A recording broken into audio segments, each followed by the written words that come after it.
Hello दोस्तों, आप लोगों का स्वागत है पगला एक्सपीरियंस चैनल पे। मुझे नहीं पता है कि तुम्हें ऑडियो कैसी आ रही है, क्योंकि मैं किसी का लैपटॉप उठा लाया हूँ। आई नो दैट तुम्हें लग रहा होगा कि मैं फोन से रिकॉर्ड कर रहा हूँ, लेकिन मैं किसी का लैपटॉप यूज कर रहा हूँ। अब ये लैपटॉप कहलाने के लिए लायक नहीं है, क्योंकि ये जो सरकारी स्कूल से मिलते नहीं है फोन वोन, उसी टाइप का है। ये जिंदा है पर जीना नहीं चाहता, ये वाली कहानी है इसकी। But we don't care about, हमें यहाँ पे सिर्फ रिकॉर्डिंग करनी है, इसलिए बिना किसी देरी के वीडियो को शुरू करते हैं। तुम लोगों ने पिछले एपिसोड में देखा था कि जिन्वे ने यहाँ पे फर्स्ट प्रिंस के खिलाफ कदम उठा लिया था, क्योंकि वो यहाँ पे पता नहीं कैसे न तैसे सिंहासन लेना चाहता था। पता नहीं कहाँ से आ जाता है, जैसे कि बंटवारा होता है तो कोई ना कोई आ ही जाता है कि मुझे भी चाहिए। खासकर जमीन के किस्से में ये बात काफी ज्यादा फेमस है। You know that what I mean. यहाँ तक तो सब कुछ ठीक था, क्योंकि जिन्वे ने अपने बड़े भाई को यहाँ पे आसानी के साथ निपटा दिया था। उसका खेल खत्म ही करने वाला था, लेकिन अचानक से उसके अंदर यहाँ पे कोई अचानक से आग जाग उठती है। और जब वो लोग पीछे मुड़ के देखते हैं तो फिर यहाँ पे अभाय सेट के कुछ लोग आ चुके थे, जो कि यहाँ पे कियानवे किंगडम के ऊपर अब यहाँ पे हमला करने के लिए आए हुए थे। और यहीं से मैंने वीडियो खत्म कर दिया था, क्योंकि फोन से रिकॉर्ड करने में आंखें बाहर आ रही थी। इससे भी आ रही हैं, लेकिन थोड़ी सी कम। तो बिना किसी देरी के वीडियो को शुरू करते हैं। जिन्वे जैसे ही यहाँ पे जैसे ही अभाय सेट वाले लोगों को देखता है तो वो अपने सभी लोगों से कहता है, खड़े क्या हो भी, जाओ और जाके उन्हें रोको। तो फिर हम लोग देखते हैं कि रेड बॉय और बाकी सभी लोग यहाँ पे अभाय सेट वालों को रोकने के लिए आगे बढ़ते हैं। लेकिन हम लोग अभाय सेट की तरफ से देखते हैं तो वो लोग अपने पास एक धुरिंदर बाहर निकाल देते हैं, जो कि अभाय सेट का एक एल्डर था, जिसका नाम यहाँ पे मोगोजी था।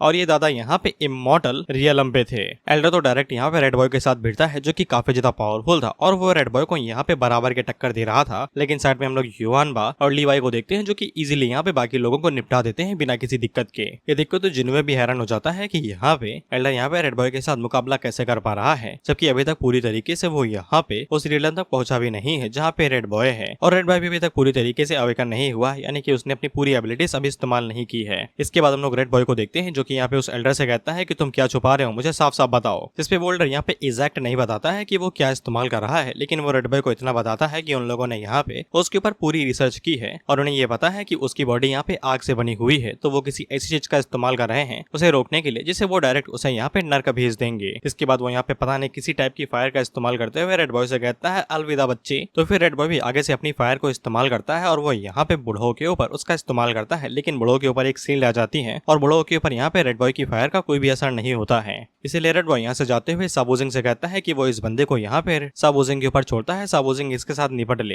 वहीं हम लोग जिन्वे को देखते हैं और उसे कुछ महसूस हो रहा था कि कोई उसे देख रहा है, और उसी के पीछे हम लोग यहाँ पे फर्स्ट प्रिंस को देखते हैं, जो कि जिन्वे से कहता है कि वो उसको छोड़ेगा नहीं, वो उसका खेल यहीं पे ही खत्म कर देगा। तो फिर जिन्वे भी अपने पास से यहाँ पे अपना आर्मर बाहर निकालता है और वो फर्स्ट प्रिंस से कहता है, देखते हैं तुम्हारे पास गुदा है या नहीं। और फर्स्ट प्रिंस का खेल इतनी जल्दी खत्म हो जाता है कि मैंने भी नहीं सोचा था। जिन्वे अपने स्पीयर का इस्तेमाल करता है और बस एक ही मूव के अंदर ये गया, टाटा बाबा इसका। लेकिन रेड बॉय सॉरी जैसे यहाँ पे फर्स्ट प्रिंस निपटता है तो फिर उसकी बॉडी के अंदर से ब्लैक और स्मोक में कुछ तो निकलता है, जो कि ऊपर इकट्ठा होकर एक ब्लैक होल टाइप में बन जाता है। जिन्वे को समझ में आ जाता है कि ये ब्लैक होल बिल्कुल भी अच्छी चीज नहीं है, इसलिए वो रेड बॉय से कहता है कि इसे जरा डिस्ट्रॉय कर देना। तो फिर रेड बॉय जैसे उसे डिस्ट्रॉय करने के लिए आगे बढ़ता है तो फिर उस ब्लैक होल के ऊपर कुछ टाइप में मंत्र आ जाते हैं, और रेड बॉय जब उसे डिस्ट्रॉय करने की कोशिश करता है तो वो मंत्र यहाँ पे रेड बॉय को रोक लेते हैं। जैसे जिन्वे को समझ में आ जाता है कि हो गई देर, गई भैंस पानी में। और उस ब्लैक होल के अंदर से इतना ज्यादा ऑरा निकलता है कि जिन्वे अपने घुटनों पर बैठ जाता है। और वहीं पे हम लोग एल्डर को देखते हैं, जो कि खुशी के मारे बौखला जाते हैं और आगे से चीखते हुए कहते हैं कि एल्डर यहाँ पे आ रहे हैं, अब तुम सभी लोग यहाँ से मरे जाओगे। वह जिन्वे सिस्टम से पूछता है कि ये एल्डर एन कितना ज्यादा पावरफुल हो सकता है, तो सिस्टम जिन्वे को बताता है कि एल्डर एन यहाँ पे कम से कम जिन्वे की सोच से भी ज्यादा पावरफुल है, वो पक्का यहाँ पे ट्रू इमॉर्टल रियलम पे होगा। जैसे अब जिन्वे के यहाँ पे फटना चालू हो जाती है, क्योंकि उसके पास यहाँ पे सिर्फ एक ही स्ट्रॉन्ग गॉड है, जो कि यहाँ पे रेड बॉय है। अगर यहाँ पे एल्डर एन सच में पावरफुल है और वो ट्रू गॉड रियलम पे है, तो फिर जिन्वे के यहाँ पे बुरी तरीके से लगेंगे। लेकिन हम लोग एल्डर एन को देखते हैं, जो कि यहाँ पे एल्डर से कहते हैं, तुम्हारा दिमाग खराब है, मैंने तुम्हें यहाँ पे पहले ही स्काई वाटर जेट दिया था ना, तो फिर तुम मुझे यहाँ पे क्यों बुला रहे हो। इस पे सामने वाला एल्डर आगे से कहता है कि यहाँ पे जो स्काई वाटर जेट है वो सिर्फ यहाँ पे रेड बॉय को ही रोक सकता है, लेकिन साबुजिंग उससे ज्यादा पावरफुल है, और अगर उसने कुछ किया तो फिर यहाँ पे एल्डर की बुरी तरीके से लग जाएंगे। वहीं पे हम लोग रेड बॉय और युआन बा को देखते हैं, जो कि यहाँ पे एल्डर एन से कहते हैं, आजा बुढ़े आजा, देखते हैं किसमें है कितना दम। हम लोग एल्डर एन को देखते हैं, जो कि जैसे यहाँ पे बाहर निकलते हैं तो ये ट्रू गॉड रियलम पे थे, जो कि यहाँ पे रेड बॉय और युआन बा से कहते हैं कि तुम ज्यादा पावरफुल नहीं हो, मेरे यहाँ पे आते ही तुम लोगों की टिकट कट चुकी है। इस पे युआन बा के पास बुद्धि तो है नहीं, सिर्फ गुदा ही है, सॉरी मसल्स ही है, तो वो यहाँ पे अटैक करने के लिए आगे बढ़ता है और जिन्वे उसे रोकता है। लेकिन एल्डरन आगे से अपने पाम अटैक का इस्तेमाल करते हैं और उनका पाम अटैक ही इतना ज्यादा पावरफुल था कि वो जैसे यहाँ पे युआनबा के साथ टकराता है तो युआनबा दूर जाके गिरता है और वो नॉकआउट हो जाता है। वहीं पे पाम से जो पावर निकल रही थी वो जिनोवे, सावुजिंग और बाकी लोगों को भी महसूस हो रही थी और उन्हें समझ में आ जाता है कि एल्डरन कोई मजाक नहीं है। युआनबा जहाँ पे जाके गिरा था, सावुजिंग वहाँ पे जाके उसे चेक करता है तो फिर उसे पता चलता है युआनबा सिर्फ बेहोश हुआ है, उसकी जिंदगी खतरे में नहीं है। इसके बाद हम लोग रेड बॉय को देखते हैं जो कि आग बबूला हो जाता है और वो एल्डरन के ऊपर हमला करने के लिए आगे बढ़ता है। इस पे एल्डरन यहाँ पे जिनोवे के ऊपर रेड बॉय के ऊपर हमला करते हुए कहते हैं कि तुम एक गॉड रियलम पे कल्टिवेटर हो, लेकिन इसके बावजूद एक बंदे के सबऑर्डिनेट हो जिसकी कोई औकात ही नहीं है, तुम्हारे पास ये टाइटल होना ही नहीं चाहिए। इसके बाद वो अपने पाम का इस्तेमाल यहाँ पे रेड बॉय के खिलाफ करते हैं। रेड बॉय कुछ टाइम के लिए वहाँ पे रुक जाता है, लेकिन जब वो अपनी पावर का इस्तेमाल करता है तो वो पाम अटैक को तोड़ते हुए एल्डरन की तरफ आगे बढ़ता है। लेकिन एल्डरन दोबारा एक टेक्निक का इस्तेमाल करते हैं, ये कहते हुए तुम्हारी कोई औकात नहीं है बच्चा, क्योंकि जब तुम अपने बाप के गोटो में हुआ करते थे तब हमारे पोते हुआ करते थे। और वो अपनी एक टाइप की सीक्रेट टेक्निक का इस्तेमाल करते हैं जिससे रेड बॉय यहाँ पे बुरी तरीके से घायल हो जाता है और कटी पतंग की तरह नीचे गिर जाता है, जिसपे वेगा और जिनोवे उसे पकड़ने के लिए आगे बढ़ते हैं। वहीं पे एल्डरन जिनोवे से कहते हैं कि तुम्हें पता है कि तुमने खुद को कुछ ज्यादा ही ओवर एस्टिमेट कर लिया, इसी वजह से तुम्हारे सबऑर्डिनेट्स के ये हालात हैं। एल्डरन डेफिनेटली इज करेक्ट, मड़वा कुछ ज्यादा ही हीरो समझ रहा था खुद को। लेकिन उसी टाइम पे हम लोग रेड बॉय को देखते हैं और इसका ईगो शायद से इसकी जिंदगी से ज्यादा बड़ा था, इसलिए और ज्यादा पावर अप हो जाता है। वहीं पे हम लोग जिनोवे को देखते हैं जो कि सिस्टम से पूछता है अगर वो यहाँ पे एक गॉड समन करने की कोशिश करे तो क्या वो सही टाइम पे आ सकता है। इस पे सिस्टम हाथ खड़े कर देता है, ये कहते हुए कोई गारंटी नहीं है होस्ट। इसके बाद रेड बॉय दोबारा यहाँ पे एल्डरन की तरफ आगे बढ़ जाता है तो एल्डरन आगे से अपने एक इक्विपमेंट का या फिर वेपन का इस्तेमाल करते हैं जो कि इजीली यहाँ पे रेड बॉय को होल्ड बैक कर लेता है। और इन दोनों की लड़ाई से जो तबाही मच रहे थे उसके शिकार यहाँ पे आम लोग हो रहे थे। हमेशा की तरह आम लोग साले किसी भी चीज में फंसते ही फंसते हैं, फिर वो चाहे सरकार की गलती हो या फिर कोई चीज भी हो। लेकिन हम लोग यहाँ पे रेड बॉय को देखते हैं जो कि इजीली दोबारा इस इक्विपमेंट को तोड़ देता है और एल्डरन की तरफ आगे बढ़ता है। साथ ही में वो इस बार जब अपनी फायर का इस्तेमाल करता है तो उसकी फायर से यहाँ पे एक ड्रैगन बन जाता है। लेकिन एल्डरन दोबारा यहाँ पे एक टेक्निक का इस्तेमाल करते हैं जो कि एक तरीके से सकिंग टेक्निक थी और वो रेड बॉय से कहते हैं कि तुम अभी भी खुद को यहाँ पे हीरो समझ रहे हो, ज्यादा पावरफुल नहीं हो बच्चे। और उनकी टेक्निक यहाँ पे रेड बॉय की आग को इजीली अपने अंदर सोख लेती है बिना किसी दिक्कत के। वहीं पे जिनोवे सिस्टम से पूछता है अगर वो यहाँ पे किसी गॉड को समन करेगा क्या वो पक्का यहाँ पे ट्रू गॉड रियलम से ऊपर का होगा, जिसपे सिस्टम दोबारा अपने हाथ खड़े कर देता है कि ये जिनोवे के लक के ऊपर ही डिपेंड करता है। रैंडम, टोटली रैंडम, कुछ भी आ सकता है। सिस्टम ना इसमें कुछ इंटरफेयर कर सकता है और ना ही जिनोवे। इस पे जिनोवे दांत कटकटाने के अलावा और कुछ भी नहीं कर पाता। जिसके बाद हम लोग रेड बॉय को देखते हैं जिसकी आग खत्म हो जाती है। इसके बाद ये एकदम बुझी हुई चिंगारी की तरह नीचे गिरने लगता है, लेकिन लीवाई उसे रोक लेता है। इसके बाद हम लोग एल्डरन को देखते हैं जो कि यहाँ पे जिनोवे से कहते हैं कि तुम्हारे जैसा दो घोड़ी का इंसान जो कि एक दो घोड़ी के किंगडम से आता है और वो यहाँ पे अबायसेट के खिलाफ खड़ा होना चाहता है। वो कोई अबायसेट का गॉड या फिर लीडर वीडर नहीं है, लेकिन एक एल्डर होने के नाते उसका यह फर्ज बनता है कि वो जिनोवे जैसी दो घोड़ी की चींटी जैसे लोगों को यहाँ पे मसल के रख दे। इसके बाद वो अपनी सकिंग एबिलिटी का दोबारा इस्तेमाल करते हुए यहाँ पे जिनोवे का जो सोलार ड्रैगन था उसे यहाँ पे जिनोवे से खींच लेता है और अपने पास ले लेता है और जिनोवे कुछ भी नहीं कर पाता। जिसके बाद वो अपने कुछ बॉम्ब्स का इस्तेमाल करता है, लेकिन ये भी यहाँ पे एल्डर के खिलाफ कुछ भी नहीं कर पाते और वो इजीली अपने पाम का इस्तेमाल करते हुए उन्हें यहाँ पे डिफ्लेक्ट कर लेते हैं। वहीं पे सोलार ड्रैगन यहाँ पे सिर्फ जिनोवे को मास्टर मास्टर कह के बुलाती ही रहती है और ये कर भी क्या पाएगी यार, बच्ची ही तो है। तो फिर अब जिनोवे के पास यहाँ पे और कोई भी चॉइस नहीं बचती है और वो सिस्टम से कहता है कि गॉड को अभी समन करना शुरू किया जाए। वहीं पे एल्डरन जिनोवे से कहता है कि अब तुम्हें समझ में आया कि तुम्हारी बेवकूफी यहाँ पे तुम्हें किस मोड़ पे लाके खड़ी कर चुकी है। वहीं पे सिस्टम ने जो गॉड यहाँ पे समन किया था वो एक बुद्धि प्राणी था, यानी कि ताकत वाला नहीं था। इसलिए जिनोवे अपने मन के अंदर सोचता है कि ये आ भी गया तो मैं इसके साथ करूंगा क्या, कौन सा यहाँ पे षड्यंत्र रचूंगा। अब उसी टाइम यहाँ पे डाजी और नैन हाई आ जाती है। जिनोवे उनसे कहता है कि तुम यहाँ पे क्या कर रहे हो महिला मित्र, भागो यहाँ से, तुम भी इस खतरे में आ जाओगी। लेकिन हर फैंटेसी की तरह यहाँ भी औरत साथ नहीं छोड़ती, लेकिन तुम्हें पता है रियल लाइफ में पति देव पहले आप। इसलिए डाजी और नैन हाई भी यहाँ पे जिनोवे से यह कहती है कि वो उसके साथ ही रहेंगी और एल्डरन एकदम मेरे परफेक्ट दिल की बात कहते हैं। वाओ क्या क्यूट कपल है। शुरुआत में इन्हीं दोनों से करता हूँ कि जब तुम्हारी आंखों के सामने मैं इनको टॉर्चर करूंगा तब समझ में आएगा तुझे कि तेरी बेवकूफी कितनी बड़ी थी। अब एसेट के खिलाफ जाने के परिणाम कितने भयंकर हो सकते हैं। And you know that plot armour is plot armour. इसलिए सिस्टम बाहर निकलता है और वो जिनोवे से कहता है कि वो उसके लिए यहाँ पे समनिंग सिस्टम को फोर्स कर सकता है पावरफुल गॉड को समन करने के लिए जो यहाँ पे ट्रू गॉड रियलम से ऊपर का होगा, लेकिन जिनोवे को एक कीमत अदा करनी पड़ेगी। जिनोवे कैसे पूछता है क्या देना पड़ेगा भाई, तो सिस्टम उसे बताता है कि ये एक फोर्स मिशन होगा जो कि जिनोवे को पूरा ही करना पड़ेगा। उसे कुछ आइटम्स को कलेक्ट करना पड़ेगा, जिसपे जिनोवे आगे से कहता है बस डोरा दी एक्सप्लोरर बनना है, इसमें कौन सी बड़ी बात है। और वो तुरंत इस मिशन को यहाँ पे एक्सेप्ट कर लेता है और जिनोवे जैसा यहाँ पे चीज के लिए हाँ कहता है तो सिस्टम तुरंत यहाँ पे उसका सामान डिलीवर कर देता है। बस 10 सेकंड लगेंगे, 10 सेकंड के अंदर उसका सामान यहाँ पे तुरंत आ जाएगा।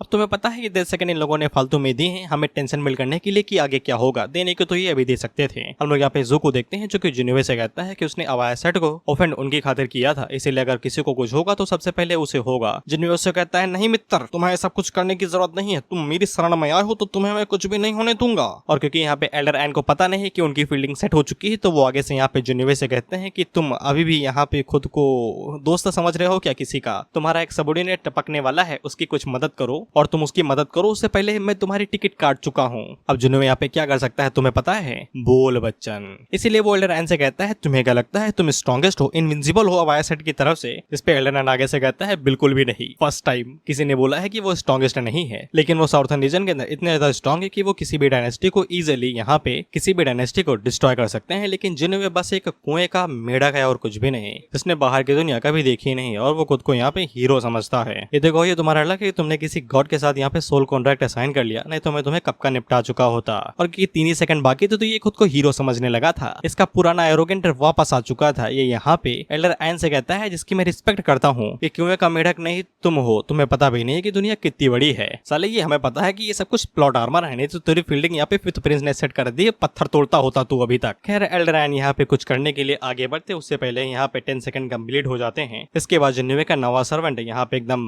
हीरो वाली एंट्री मारता है बिजली के साथ में। ली जेंजी था, अपना वाला जेंजी नहीं, इसका नाम ही है ली जेंजी। अब ली जेंजी के बारे में भी जान लो, हमारी प्रथा रही है। इसकी रेस ह्यूमन है, इसकी कल्टीवेशन यहाँ पे गोल्डन इमॉर्टल 4th स्टेज है। वही ट्रू गॉड इमॉर्टल रियलम, नाम जानते ही हो, हवा के साथ बदलते हैं इनके। इसके पास ट्रेजर है यहाँ पे गॉड स्टफ, इसकी मार्शल आर्ट यहाँ पे परफॉर्म्ड टेक्निक है और डिवाइन एबिलिटीज में इसके पास विंड थंडर विंग्स हैं, 9th हेवन मिस्टीरियस थंडर है, वज्रा फिजिक है, एक तरीके से बिजली वाली ही फिजिक, और इसकी लॉयल्टी यहाँ पे 92 है 100 में से। ओवर द क्वालिटी एल्डर एन से ज्यादा ही पावरफुल है और एल्डर एन की फील्डिंग अब पूरी तरीके से सेट हो चुकी है। लेजेंसी यहाँ पे जिन्वे के पास जाता है तो जिन्वे उससे कहता है सही टाइम पे हो, जिसके बाद वो एल्डर एन की तरफ इशारा करते हुए जेंजी से कहता है कि इस बंदे के हाथ पैर तोड़ दो और इसे यहाँ पे लेके आओ, और इसने जो सोलर डिमन लिया है उसे भी लेके आओ। और कल्टीवेशन मानो में सब कुछ खेल कल्टीवेशन का ही होता है। अब एक कुछ देर पहले यहाँ पे एल्डर एन गैंगस्टर थे, अब ली जेंजी गैंगस्टर है। वो एल्डर एन के ऊपर बस एक ही मूव का इस्तेमाल करता है और एल्डर एन का भाई तबादला हो जाता है। एल्डर एन आगे से कहते हैं ई का है। वह पे एल्डर एन ने जो यहाँ पे मास्क पहना था जिसकी मैं रिस्पेक्ट कर रहा था, वो रिस्पेक्ट मास्क के साथ ही टूट जाती है। और ली जेंजी यहाँ पे एल्डर एन से कहता है अब बताओ कौन है बाहुबली यहाँ पे। और एल्डर एन यहाँ पे जेंजी से पूछते हैं कि तुम सच में यहाँ पे अबायासेट के खिलाफ लड़ोगे सिर्फ जिन्वे के खून की खातिर? इस पे ली जेंजी आगे से यही कहता है कि अबायासेट अभी नहीं तो बाद में जिन्वे के हाथों डिस्ट्रॉय हो ही जाएगा, तो फिर इसमें से कौन सी बड़ी बात है कि वो यहाँ पे जिन्वे के लिए उसे यहाँ पे निपटा सके।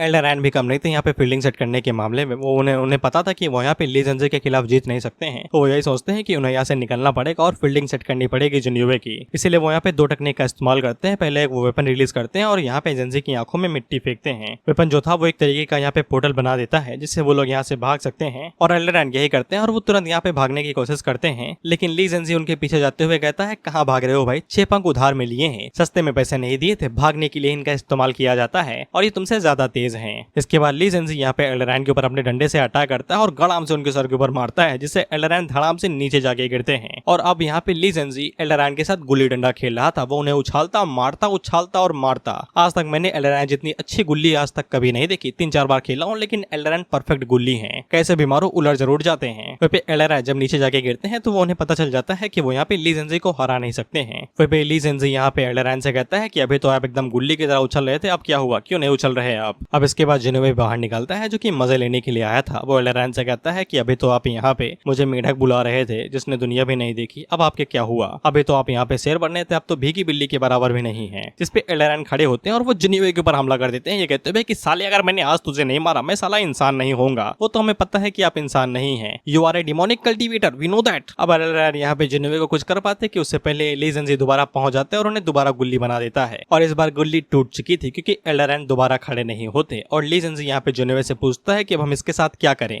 तो जिन्वे यहाँ पे ली जेंजी से कहता है कि 1 सेकंड के लिए रुकना, जिसके बाद वो यहाँ पे एल्डर एन के पास जाता है और उसे कहता है अगर जिंदा रहना चाहते हो तो फिर मेरा डिमोनिक बीस्ट मुझे वापस लौटा दो, मेरा सोलर डिमन कहाँ पे है? इस पे एल्डर एन आगे से हंसते हुए कहता है कि मैंने तो वो अबायासेट के हेडक्वार्टर पे टेलीपोर्ट कर दिया, अगर गूदा है तो जाओ और जाके हेडक्वार्टर में जाके उसे वापस ले लो। लेकिन मैं तुम्हें बता दूं कि वहाँ पे मुझसे ज्यादा स्ट्रॉन्गेस्ट बंदे हैं और उनसे भी ज्यादा स्ट्रॉन्ग है और उनसे भी ज्यादा स्ट्रॉन्ग है। अगर तुम वहाँ पे जाते हो तो फिर तुम्हारे जिंदा रहने के चांसेस बिल्कुल 0 ही है। और इतना कहने के बाद वो पागलों की तरीके हंसने लगते हैं तो जिन्युइन के मुंह के ऊपर घुसा मार देता है और कर भी क्या सकता है ये। इसके बाद वो अपना स्पीयर बाहर निकाल लेता है और एल्डर एन का गेम वो बजाने ही वाला था कि उससे पहले ही हम लोग देखते हैं कि आसमान से एक रेड हैंड बाहर निकलता है जो कि यहाँ पे सोलार डीमन के अंडे फूटने वाले टाइम पे भी आया था, जिनसे जल्दी से यहाँ पे जिन्युइन के सामने आता है कि हैंड से एनर्जी कुछ ज्यादा ही निकल रही थी और वो अपनी एबिलिटी का यूज करते हुए वहाँ पे एक बैरियर बना देता है। और क्योंकि वो रेड हैंड अब यहाँ पे जिन्युइन और जेंजी को कुछ नहीं कर सकता है, इसीलिए वो एल्डर एन को पकड़ता है और वापस लेके जाने लगता है। वहीं पे एल्डर एन जाते जाते यहाँ पे जिन्युइन से कहता है कि साले लौट के आऊंगा, पूरा हिसाब किताब करूंगा, तू बस दिखता जा। इस पे जिन्युइन भी आगे से डायलॉग मारता है कि तुम लोग साले मेरा इंतजार करो, मैं बताऊंगा तुम्हें क्या होता है। इसके बाद ये मामला यहीं पे ठंडा हो जाता है और वेगा जिन्युइन से पूछता है कि अब हम लोग क्या करेंगे। इस पे जिन्युइन आगे से कहता है कि सबसे पहले हम लोग सिंहासन को हासिल करेंगे क्योंकि वो जरूरी है, जिसके बाद अपनी फोर्स बनाएंगे। जिसके बाद वो उन लोगों से पूछता है कि यहाँ पे रेड बॉय और युआनवा के क्या हाल चाल हैं, जिसपे वेगा जिन्युइन को बताता है कि वो दोनों पूरी तरीके से ठीक हैं, बस बेहोश हुए हैं। कुछ दिन के आराम के बाद वो पूरी तरीके से तरोताजा हो जाएंगे।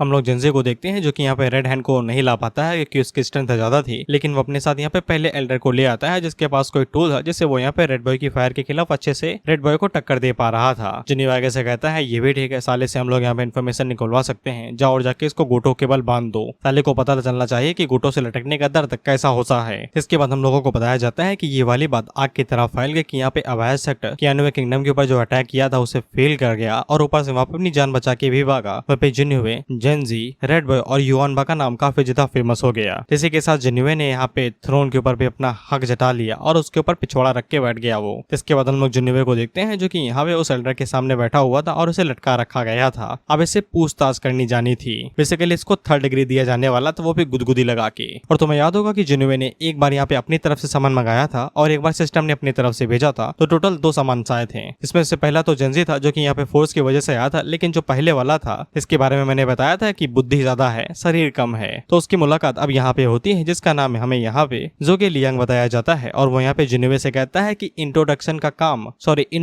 का काम मेरे ऊपर छोड़ दो। जिन्युइन से पूछता है कि तुम सच में चाहते हो कि तुम इन्हें इंट्रोगेट करो, ये काम मेरे ऊपर ज्यादा सुटेबल रहता है, वैसे भी मुझे चीजें तोड़ने में मजा आता है जिनकी कीमत यहाँ पे 6 करोड़ के आसपास हो। जिसके लिए जोगे लियांग यहाँ पे जिन्युइन से कहता है ऑफ कोर्स तुम इन्हें मेरे ऊपर छोड़ सकते हो। वहाँ पे जेंजी को थोड़ी सी दिक्कत हो रही थी, जिसपे जोगे लियांग उससे कहता है कि मेरे पास मेरे मेथड है, बस तुम यहाँ पे इसको इंट्रोगेशन खत्म होने का इंतजार करो, इसके बाद देखो ये कैसे बकता है सब कुछ। तो फिर जिन्युइन यहाँ पे जोगे लियांग को ये पोजीशन दे देता है, लेकिन वो यहाँ पे जेंजी को छोड़ के जाता है ये कहते हुए कि ये वहाँ पे उसकी प्रोटेक्शन के लिए काम करेगा। और वो टेलीपैथी के जरिए यहाँ पे ली जेंजी से कहता है कि अपनी पूरी अच्छी कोशिश करो इसकी मदद करने की, मुझे यहाँ पे इसकी एबिलिटीज को टेस्ट करना है, अगर ये यहाँ पे एल्डर से कुछ भी उगलवा लेता है तो फिर हम इसकी एबिलिटी के ऊपर यकीन कर सकते हैं और इससे हमारे लिए ही फायदा होगा और चीजें हमारे लिए और ज्यादा इजी हो जाएंगी। साले को अपने ही समन के ऊपर यकीन नहीं कि वो उसका वफादार है या नहीं। वह हम लोग नैन हाई को देखते हैं जो कि जिन्युइन से कहती है कि वो कल यहाँ पे क्राउन प्रिंस बनने वाला है, क्राउन यानी कि सिंहासन विंगासन मिलने वाला है। तो नैन हाई चाहती है कि जिन्युइन भी उसकी खातिर कुछ करे। जिन्युइन से पूछता है तुम्हें क्या चाहिए, साला अंबानी से अमीर तो तुम्हारा बाप है, मैं क्या कर सकता हूँ तुम्हारे खिलाफ। इस पे नैन हाई यहाँ पे जिन्युइन से कहती है कि उसे क्या चाहिए, वो यहाँ पे क्वीन बनना चाहती है। इस पे जिन्युइन से कहता है कि पहले डाजी से पूछ के अब वो एम्प्रेस बनेगी, क्वीन बाद में। अगर वो परमिशन देती है तो फिर महारानी भी बन जाना, दानी भी बन जाना, मुझे कोई फर्क नहीं पड़ता है, क्योंकि अगर वो परमिशन नहीं देगी तो फिर मुझे उसके थप्पड़ खाने पड़ेंगे और वो बहुत ज्यादा तेज होते हैं, नाखून के निशान अलग से छूट जाते हैं। और ऑफ कोर्स डाजी यहाँ पे क्वीन या फिर एम्प्रेस की पोजीशन किसी को नहीं देने वाली है, तो उसने नैन हाई के मुंह पे कह दिया था भाग जाओ यहाँ से, तो उसकी गंगा जमुना बह रही थी। अब उसी टाइम पे यहाँ पे इंपीरियल गार्ड या फिर जो भी हो साला वो आता है और वो जिन्युइन को बताता है कि कल उसे थ्रोन दिया जाएगा तो फिर उसे यहाँ पे इंपीरियल रोब पहनना पड़ेगा, बेसिकली स्याही कपड़े, स्याही या फिर शाही, अच्छा हाँ शाही होता है। खैर जिन्युइन यहाँ पे उस बंदे से कह देता है कि उसके पास उसका खुद का इंपीरियल रोब है, बेसिकली शाही कपड़ा, जिसपे वो बंदा इस बारे में कुछ भी नहीं कहता, लेकिन वो जिन्युइन से कहता है सेरेमनी के बारे में, क्योंकि 10 से ज्यादा किंगडम्स यहाँ पे सेलिब्रेट और उसे गिफ्ट देने के लिए आने वाले हैं और मीटिंग्स भी तो करनी है। लेकिन जिन्युइन यहाँ पे इन सभी चीजों को इनकार कर देता है, ये कहते हुए कि इनके लिए टाइम नहीं है, लेकिन जो वो गिफ्ट देंगे उन्हें पक्का एक्सेप्ट कर लेना, क्योंकि उनमें माल पानी कुछ ज्यादा ही कमाल का हो सकता है।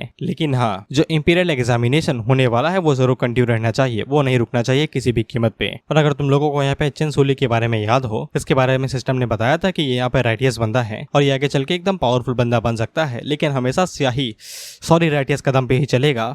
बेसिकली सत्यवादी और बुरे काम के खिलाफ नहीं जाएगा, लेकिन अगर इसने गलती से भी यहाँ पे बुराई का रास्ता अपना लिया फिर ये जो अच्छाई पे कहर मचाएगा उसकी कोई सीमा नहीं रहेगी। इसलिए जिन्होंने यहाँ पे चेन सोली को अपनी आर्मी के अंदर इन्वाइट करना चाहता था, क्योंकि वो कमाल का टैलेंट है और ये एकदम परफेक्ट इन्वेस्टमेंट हो सकती है फ्यूचर के लिए। इसके बाद अगला सीन थ्रोन सेरेमनी का होता है, जब हम लोग जिन्होवे के उसके गोल्डन रोब में देखते हैं जो उसने खुद से बनवाया है, सिस्टम ने दिया है। वहाँ पे जिन्होवे के लिए हाथ गाड़ी बनाई जाती है, क्योंकि इसे हाथों से उठा के ले जाया जाता है। मुझे इतना ही पता है, असली नाम नहीं पता, सॉरी। इसके बाद जिन्होवे को उठाया जाता है और थ्रोन की तरफ लेके जाया जाता है, और जिन्होवे अपने मन के अंदर यही सोच रहा था कि जब तुम हमसे शुरुआत में मिले थे हम पत्थर तोड़ने के लिए जा रहे थे और बीच में हमारी खातिरदारी लात और घूसों से हुई, लेकिन अब तुम देखो राजा बनने वाला और तुम अभी भी वही हो जो पहले हुआ करते थे। ये तो साला मेरी बेइज्जती कर रहा है, ये हमारी बेइज्जती और ज्यादा करे उससे पहले मैं इसकी लाइनें काट देता हूँ। इसके बाद अगला सीन थ्रोन का होता है, जहाँ पे जिन्होवे को सपोर्ट करने वाले सभी लोग यहाँ पे थे और सभी लोग अब यहाँ पे जिन्होवे को एम्परर का दर्जा दे रहे थे। बेसिकली उसे किंग बना लिया गया है। अब इसके बाद ये लोग एरिना पे आ जाते हैं, क्योंकि एक सेरेमनी करनी पड़ती है। वहाँ पे जेंजी आगे से कहता है डिमोनिक बीस्ट लाया जाए, उसको सेक्रीफाइस किया जाए, बेसिकली बलि देने के लिए। पता नहीं क्यों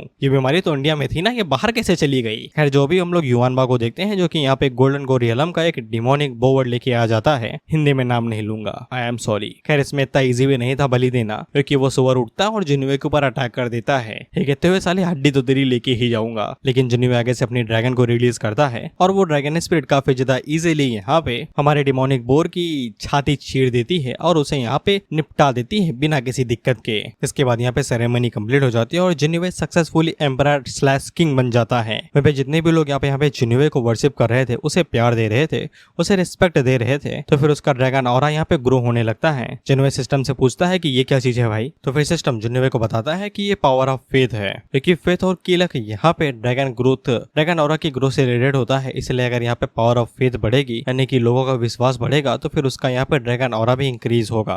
और ऐसी कल्टीवेशन के लिए यहाँ पे कोई भी स्पेशलाइज्ड मेथड नहीं होता है। अगर लोग तुम पे यकीन रखते हैं तो ही यहाँ पे तुम्हें फेथ ऑफ पावर मिलेगी, नहीं तो नहीं मिलेगी। क्योंकि कई सारे लोग यहाँ पे जिन्होवे की तारीफ कर रहे हैं, उसे दिल से अपना रहे हैं, इसलिए उसकी फेथ पावर यहाँ पे बढ़ रही है। जिससे जिन्होवे को समझ में आ जाता है कि वो फ्यूचर में जाके अब यहाँ पे एक बुरा किंग नहीं बन सकता है। उसे जो भी फैसले लेने पड़ेंगे सोच समझ के लेने पड़ेंगे, कि जनता का विश्वास उस पर बना रहे। और फेथ ऑफ पावर की वजह से जिन्होवे की कल्टीवेशन यहाँ पे काफी ज्यादा बढ़ जाती है। इसलिए उसका यहाँ पे जो ड्रैगन था वो यहाँ पे 4 क्लॉक गोल्डन ड्रैगन के अंदर ट्रांसफॉर्म हो जाता है और उसका लेवल भी बढ़ जाता है और साथ ही में उसकी कल्टीवेशन भी ब्रेक थ्रू हो जाती है, जिसके बाद वो नसन सोल रियलम के 6th लेवल पे आ जाता है।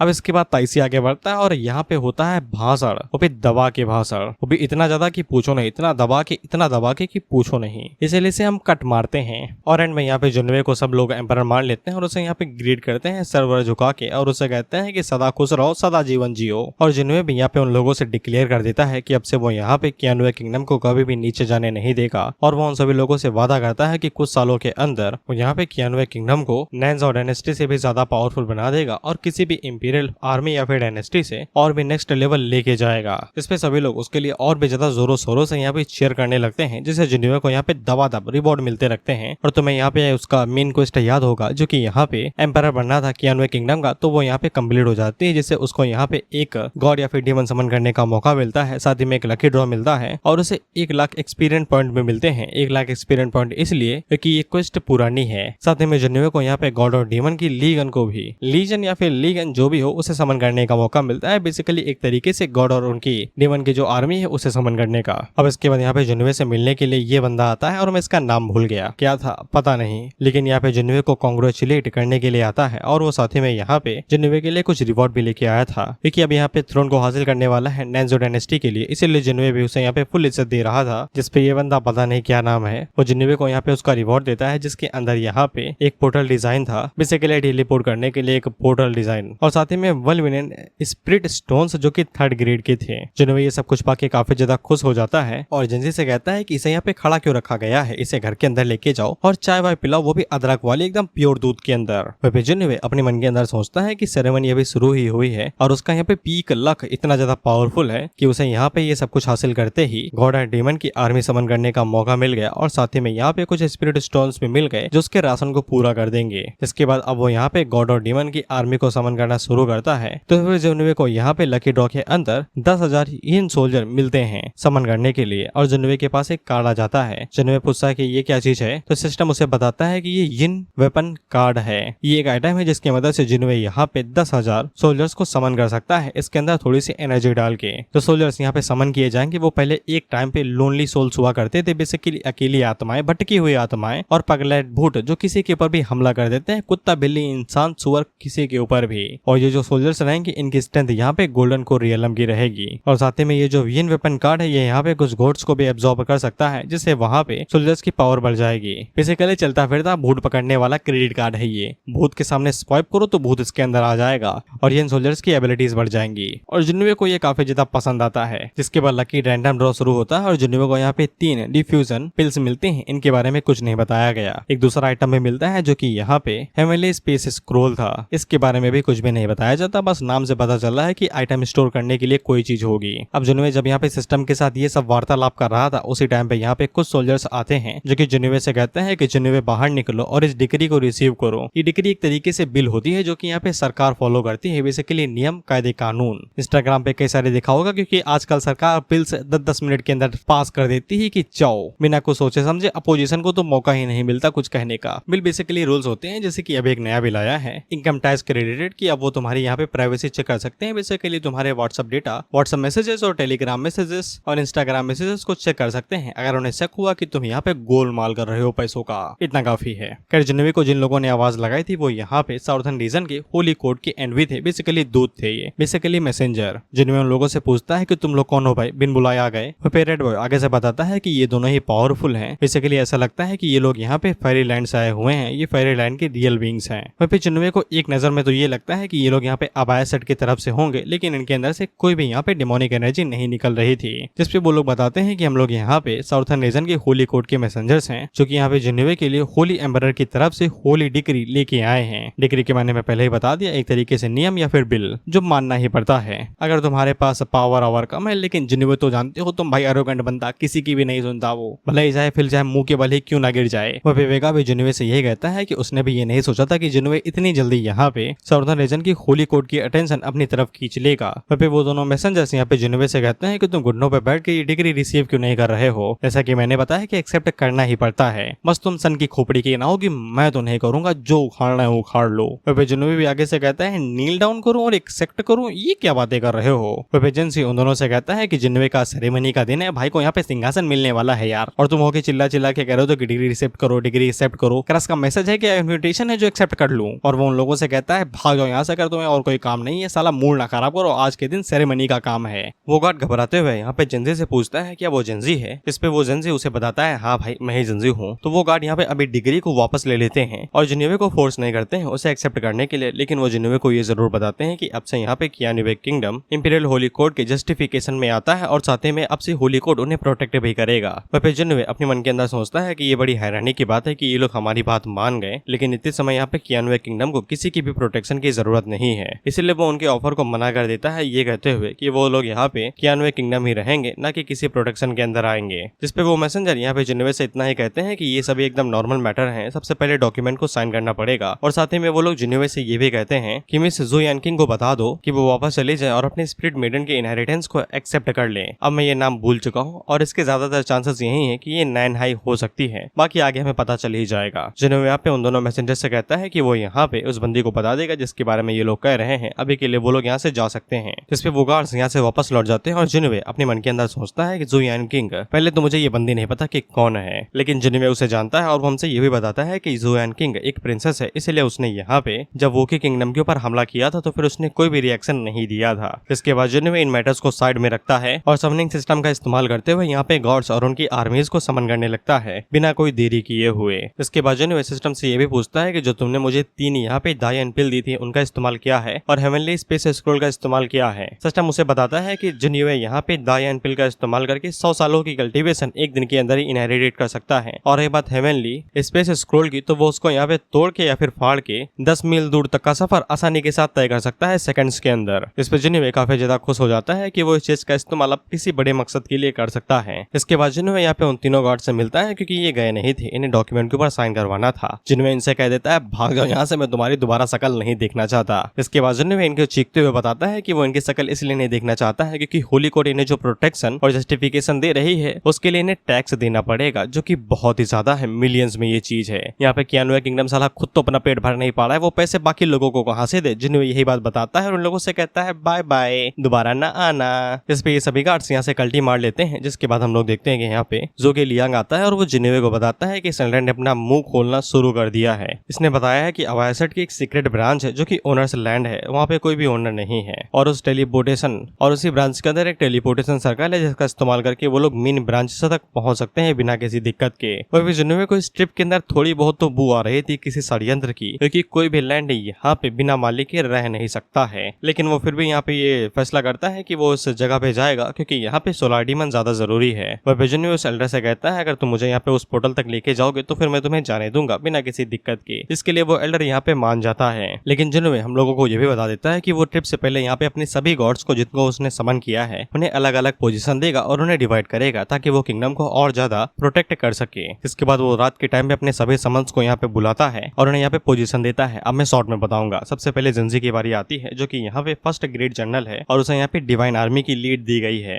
इसके बाद रेड बॉय आता है जो कि यहाँ पे उससे कम कमजोर है और उसे यहाँ पे पैलेस प्रिटेशन गार्ड्स की यहाँ पे कमांड दी गई है और साथ ही में वो यहाँ पे व्हाइट रोब्ड आर्मी को भी लीड कर सकता है। इसके बाद युआनबा आता है, ली भाई आता है, सावुजिंग आता है, टाइबी जिंगजिंग भी आता है और गुआन यू भी आता है जो कि यहाँ पे टॉप रैंक्स के अंदर है। जोगो यहाँ पे सेकंड रैंक पे है, चेंजी यहाँ पे सेकंड रैंक पे है, डाजी यहाँ पे एम्परेस है और नैन है यहाँ पे इंपीरियल नोबल कॉन्सर्ट है। बेसिकली एक तरीके से एक मैनेजर नहीं होता है जो कि पैलेस का सारा काम धाम देखता है, वही पोजीशन है ये। और जो यान किंग भी यहाँ पे एक नोबल कॉन्सर्ट है, ये भी एक मैनेजर है, ये जो लाल कपड़ों में है जिसको मैं महिला मित्र कह रहा था। ऑफ कोर्स याद होगा तुम्हें, ये किसी वुकी किंगडम की तरफ से आई थी, लेकिन बाद में पता चला कि ये होली कोड की कोई एम्प्रेस या फिर प्रिंसेस है। वह जिन्होंने ने अपने ऑर्डर दिए और उसने यहाँ पे जो कैंगलैंड किंगडम है उसे पूरी तरीके से निगल लिया, उसे 2 हिस्सों में बांट दिया और दोनों हिस्सों को यहाँ पे कियानवे किंगडम के अंदर खींच लिया। अब से अब और कोई भी कैंगलैंड किंगडम नहीं है। और इस सारे डिवीजन और बवालों के बाद में उसने यहाँ पे अपनी ट्रिप शुरू की जो कि यहाँ पे अबायसेट की होली ब्रांच की तरफ जाने वाली है। इसके बाद हम लोग जिन्होवे को देखते हैं जो कि यहाँ पे अपने गॉड को समन कर लेता है जिसका नाम यहाँ पे ली चुआन साओ था।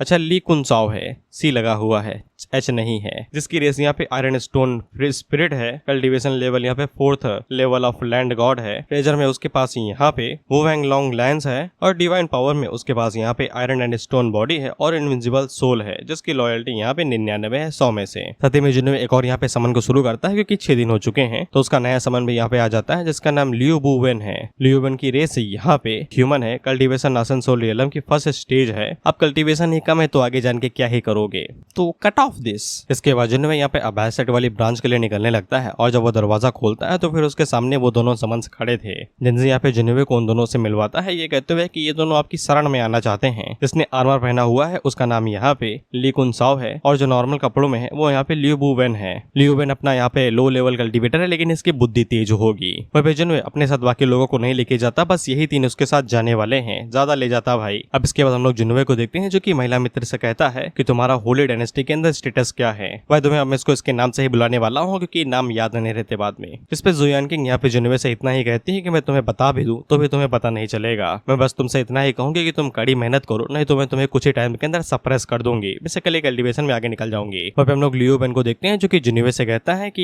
ये जो ट्रिप है ये थोड़ी सी और भी घटिया हो सकती है, जितना सोचा था उससे ज्यादा। मैंने बताया ना इसकी बुद्धि तेज है तो ये आगे की सोच रहा है। जिन्होवे से कहता है नहीं मैंने सब कुछ सोच रखा है, वो तुम्हें आगे पता चलेगा। वहाँ पे लोग कुछ ही देर के अंदर ही उस ओनरलेस लैंड के अंदर पहुंच जाते हैं जिससे जिन्होवे हैरान होता है कितनी जल्दी। इस पे जंजी यहाँ पे जिन्होवे को बताता है कि ओनरलेस लैंड काफी ज्यादा बड़ा है, ये एक तरीके से समुद्र की तरह है जहाँ पे एक आइलैंड को ढूंढ पाना नामुमकिन सा है। इसलिए उन लोगों को यहाँ पे इस एल्डर का इस्तेमाल करना पड़ेगा जिससे वो लोग उस ब्रांच को ढूंढ सके जहाँ पे वो लोग जाना चाहते हैं। और ऊपर से एल्डर को पता भी नहीं कि वो ब्रांच कहाँ पे है, मतलब एग्जैक्ट जगह नहीं पता, बस इतना पता है कि ये ओनरलेस लैंड के अंदर ही है। अब उस टाइम में जिन्होवे को नीचे से लड़ाई धड़ाई की आवाज आती है तो वो नीचे झांक के देखता है तो फिर उसे यहाँ पे कुछ लड़ाई धड़ाई दिखाई दे रही थी, जिसको वो देख के कहता है कि साला कभी भी यहाँ पे तेल और पानी मिल नहीं सकते। और जब वो नीचे देखता है तो फिर उससे पता चलता है कि ये फेंग हुआन है जिसके ऊपर यहाँ पे हमला हो रहा है। पता नहीं भाई इसके ऊपर कितने हमले होते हैं। वहाँ पे जुयान किंग जिन्होवे से कहती है कि फेंग हुआंग थोड़े से डिसएडवांटेज में है, अगर उन लोगों ने दे दी कि तो उसकी चिता चल सकती है। उसी टाइम पे यहाँ पे जिन्होवे के पास वो मिशन आ जाता है जिसकी वजह से उसने यहाँ पे जंजी को समन किया था जल्दी में। अब इस मिशन के अंदर टाइम लिमिट भी थी, 3 दिन के अंदर उसे यहाँ पे अवेकनिंग स्टोन्स को इकट्ठा करना था। अगर वो इस मिशन के अंदर फेल हो जाता है तो फिर उसका एक रियलम कम कर दिया जाएगा, स्टेज नहीं, लेवल नहीं, रियलम ही सीधा। नासन पे है तो सीधा गोल्डन रोल पे आके गिरेगा ये। इस पे जुन्नुए की फटती ही कहता है ऐसा ना कहो मेरी जान यार, तुमने जंजी को दिया लेकिन इसका मतलब ये थोड़ी नहीं कि तुम सारा मिली ही कल्टीवेशन छीन लो। सिस्टम उससे कहता है काम पे लग जाओ इससे पहले की रियलम खींच लूं मैं। इस पे जिन्वे नीचे कूदता है ये कहते हुए कि अब मिशन लिया है तो फिर करना ही पड़ेगा, और वो मन के अंदर ये भी सोचता है कि हीरो बनने का मौका मिल जाएगा। Save the beauty beat the booty. I hope तुम्हें समझ में आ गया होगा ये जोक। आसान शब्दों में मतलब यही है, बुंड बचाओ बुंड बजाओ। खैर उससे पहले हमें यहाँ पे फेंग हुआंग का साइड ऑफ व्यू दिखाया जाता है कि वो लोग इस सिचुएशन के अंदर फंसे कैसे।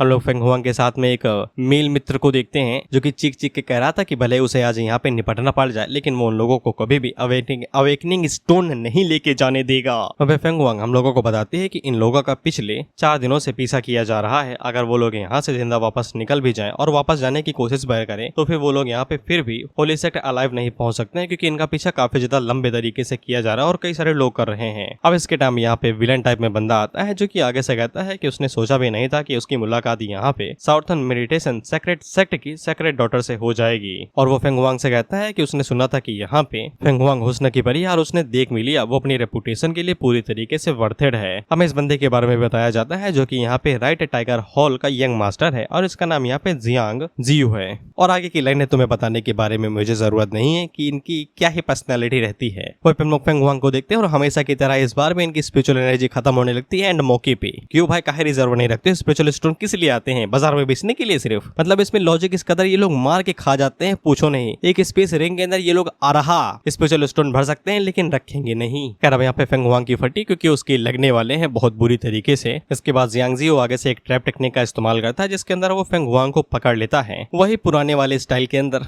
जो फेंग हुआंग के साथ था वो यहाँ पे जियो से कहता है अगर तुमने फेंग हुआंग को हाथ भी लगाया तो मास्टर घोस्ट तुम्हें छोड़ेंगे नहीं। अबे वो लगा के चला भी जाएगा तुम्हें कुछ पता भी नहीं चलेगा। जियांग जियो भी आगे से हंसते हुए ये कहता है नाइस जोक था बाय द वे। और वो आगे से हंसते हुए कहता है कि ओनलेस लैंड के अंदर ऐसे कई सारे जीनियस है जिनके बारे में तुम्हें पता भी नहीं होगा। अगर तुम्हारे घोस्ट मास्टर के पास यहाँ पे रिलेशनशिप ना होता फ्लेम डिवाइन सेट के साथ में तो फिर वो इतना ज्यादा पावरफुल और फेमस बनता ही नहीं। मैं उसके फियांसों को यहीं पे ही छीन लूंगा और रेपुटेशन भी डिस्ट्रॉय कर दूंगा। अब आगे की मैं लाइनें वेस्ट करूँ उससे पहले ही यहाँ पे जिन्वे अपना स्पीयर फेंक के मारता है और बीच में ही मारता है, पता नहीं क्यों। भाई सीधा खोपड़ी में निशाना लगाओ ना यार, पट्टा से मारो। Why are you wasting my time. Jiang जियो आगे से चीखते हुए पूछता है किसने यहाँ पे राइट टाइगर हॉल की यंग मास्टर के ऊपर अटैक करने के बारे में सोचा। जिन्वे सामने से निकलता है ये कहते हुए तेरे मौसी का भांजा भोसड़ी के। अब बता तू क्या मेरा उखाड़ सकता है, तुझे तो यहीं पे निपटा के गाड़ भी दूंगा, किसी को पता भी नहीं चलेगा। तेरी हिम्मत कैसे हुई मेरी महिला मित्र के ऊपर हाथ डालने की। वह फेंग हुआंग अपने मन के अंदर सोचती है कि उसे सच में यकीन नहीं हो रहा कि जिन्वे यहाँ पे सच में आ गया। वह जियांग जियो अपने मन के अंदर सोचता है कि ये आदमी कौन है भाई, साले की कल्टीवेशन ही मैं नहीं देख पा रहा। जिन्वे उसे कहता है कि मैं तुम्हें निपटा दूंगा उसके बाद सब कुछ बताऊंगा, जिसके बाद वो उसके ऊपर स्पीयर से यहाँ पे धावा बोल देता है। जियो को यहाँ पे मौत दिखाई देती है तो वो जल्दी से जंप मारता है और उस अटैक को डॉज करता है। बट स्पीयर के अंदर पता नहीं कैसे लाइटनिंग निकलती है जो कि यहाँ पे जियो को जा लगती है और उसे यहाँ पे 740 वोल्ट का झटका लगता है। इसके बाद ये सीधा नीचे जाके गिरता है, जिसके बाद जिन्वे यहाँ पे फेंग हुआंग की तरफ आगे बढ़ता है और उसे आजाद करता है पता नहीं कौन सी टेक्निक का इस्तेमाल करके।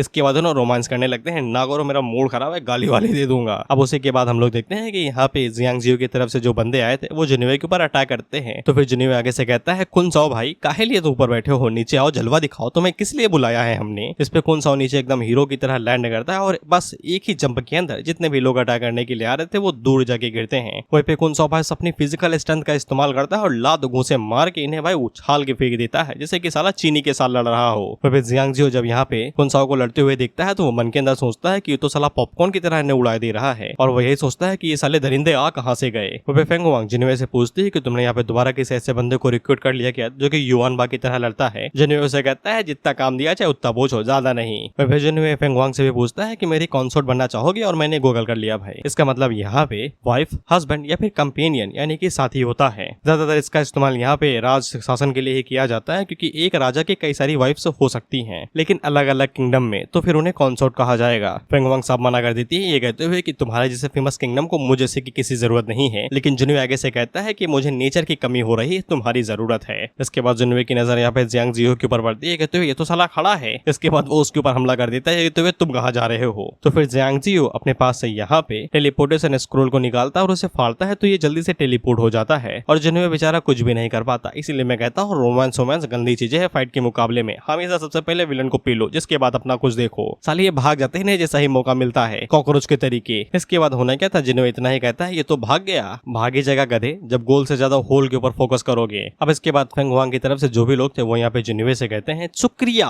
मदद करने के लिए। ये बंदा अपना नाम लियांग बताता है और ये होली कोड की तरफ से है और ये जिन्वे से उसका नाम पूछता है। इस पे जिन्वे यहाँ पे अपने बारे में बताता है और कहता है ये सभी मेरे आदमी हैं। और वो उन लोगों से पूछता है कि तुम्हें यहाँ पे अवेकनिंग स्टोन के बारे में कुछ पता है क्या। इस पे ये लोग सीरियस हो जाते हैं और आगे से कहते हैं अवेकनिंग स्टोन तुम्हें क्यों इस बारे में जानना है, क्योंकि ये लोग अवेकनिंग स्टोन के लिए ही आए और किसी को भी वो देना नहीं चाहते। अब इनकी फटी पड़ी थी तब ये देने के लिए राजी थे। तो फिर जिन्वे आगे से अपने असली रंग दिखाते हुए कहता है क्योंकि अवेकनिंग स्टोन मुझे चाहिए, जिसके बाद वो यहाँ पे अपनी एनर्जी को रिलीज करता है। वो बेचारे कुछ कह पाते उससे पहले फेंग हुआंग यहाँ पे जिन्वे से कहती है कि अब तुम्हें यहाँ पे अवेकनिंग स्टोन भी चाहिए और वो जिन्वे को मना कर देती है स्पिरिचुअल स्टोन देने से। जिन्वे उससे कहता है क्यों नहीं दे सकते भाई। इसके बाद वो उससे कहती है बेबी ये स्पिरिचुअल स्टोन हमको दे दी। फेंग उससे कहती है कि ऐसे सामने मुझे ऐसे बेबी ना बुलाया करो। उसी टाइम पे जू यानकिंग आगे बढ़ती है और वो यहाँ पे फेंग हुआंग से कहती है अगर इसे चाहिए तो फिर ये कभी भी जाने नहीं देगा जब तक इसे ये मिल नहीं जाता है। ये तुम्हारा पहली बार है कि तुम इसे इस हद तक जान रही हो। मैं इसके साथ 2-3 महीने रह चुकी हूँ और मुझे पता है कि ये किस कर्म कांड का कमीना हरामी बंदा है। इसे जो चाहिए वो पाके ही रहता है।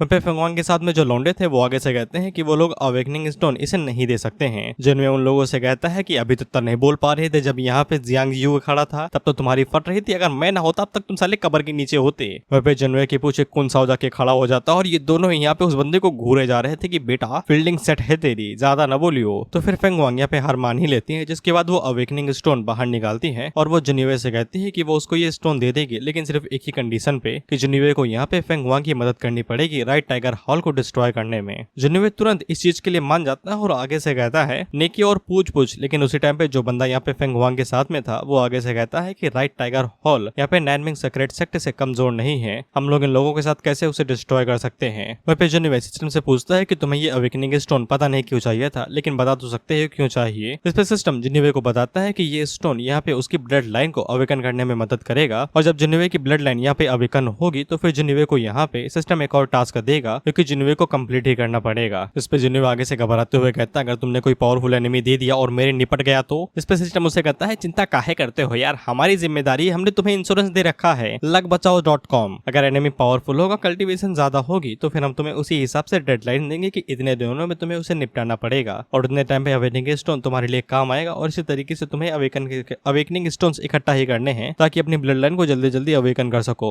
इसके बाद जिन्वे यहाँ पे स्पिरिट स्टोन लेने के लिए आगे बढ़ता है, लेकिन फेंग हुआंग मना कर देती है ये कहते हुए कि पहले मदद करो राइट टाइगर हॉल को अभी निपटाने में। जिन्वे उससे कहता है कि जैसे उसका काम खत्म हो जाएगा वो तुरंत यहाँ पे राइट टाइगर हॉल को डिस्ट्रॉय करने के लिए निकल जाएंगे। तो फिर फेंग हुआंग जिन्वे को यहाँ पे ये स्पिरिट स्टोन दे देती है ये कहते हुए कि वादा निभाना। जिन्वे उसे कहता है रास्ता दिखाओ, अभी ही निभाता हूँ। इसके बाद अगला सीन साओसा सिटी का होता है जहाँ पे हम लोग यहाँ पे जियांग जियो को देखते हैं जो कि अपने फादर को बताता है कि वो टास्क कंप्लीट करने में फेल हो गया क्योंकि कुछ पावरफुल और मिस्टीरियस ग्रुप आ चुके थे उसके सामने जिनका लेवल कम से कम वाइट ट्रांसफॉर्मेशन रियलम पे होगा और वो लोग उनका सामना नहीं कर पाए, इसलिए वो जान बचा के भाग आया। हमें जैंग जियो के फादर से मिलवाया जाता है जो कि राइट टाइगर हॉल के लीडर थे जिनका नाम जैंग टियान था और वो उससे पूछते हैं कि व्हाइट ट्रांसफॉर्मेशन रियलम के कल्टीवेटर आसानी के साथ यहाँ पे कैसे घूम सकते हैं। इस पे उनका बेटा आगे से बताता है कि वो लोग घूम रहे हैं। इस पे उसके फादर गुस्से में कहते हैं उनकी हिम्मत कैसे हुई हमारे खिलाफ जाने में, देखता हूँ कि कौन हमारे खिलाफ जा सकता है, अभी आ रहे हैं देख लेना अच्छे से। जिसके बाद हम लोग फेंग हुआंग को देखते हैं जो कि यहाँ पे जिन्वे को कुछ रूल्स के बारे में बता रही थी कि ओनरलेस लैंड एक ऐसी जगह है जहाँ पे किसी के साथ भी कैसे भी भिड़ा नहीं जा सकता है। जैसे कि एक बंदा जो कि भिखारी होता है इनके साथ कभी ना भिड़ा, पैसे चुरा के भाग जाएंगे। दूसरे मॉन्क होते हैं साले साफ देते रहेंगे तुम्हें। और तीसरी खूबसूरत औरतें जो अपना चेहरा छुपाते हैं, इनसे कभी भी ना देखना, कैसी निकाल के तुम्हारे ऊपर जो नक्काशी करेंगी तुमने कभी सोचा भी नहीं होगा। क्योंकि ओनरलेस लैंड के अंदर कोई भी नियम नहीं है, यहाँ पे सिर्फ जंगल के कानून चलते हैं कि ताकतवर शिकार कर सकता है। जिन्वे आगे से कहता है कि इसीलिए इसे यहाँ पे ओनरलेस लैंड कहा जाता है और इसका रूप हम लोग सामान्य में देखते हैं किसी की कुटाई चल रही थी। इसके बाद जिन्वे फेंग हुआंग से कहता है कि हम लोग यहीं पे ही अलग होंगे, पहले के लिए हम लोग रुकने के लिए जगह ढूंढेंगे और आराम करेंगे और जब तुम्हें यहाँ पे राइट टाइगर हॉल के डिस्ट्रक्शन के बारे में पता चल जाए तो फिर हमें आके बता देना। यानी कि जिन्वे यहाँ पे जाके राइट टाइगर हॉल को डिस्ट्रॉय कर देगा, फेंग हुआंग को आने की जरूरत नहीं है। फेंग हुआंग उसे कहती है जो तुमने कहा अगर तुमने कर दिखाया तो फिर मैं तुम्हारी हो जाऊंगी और तुम्हारे किंगडम के पीछे काम धाम करूंगी।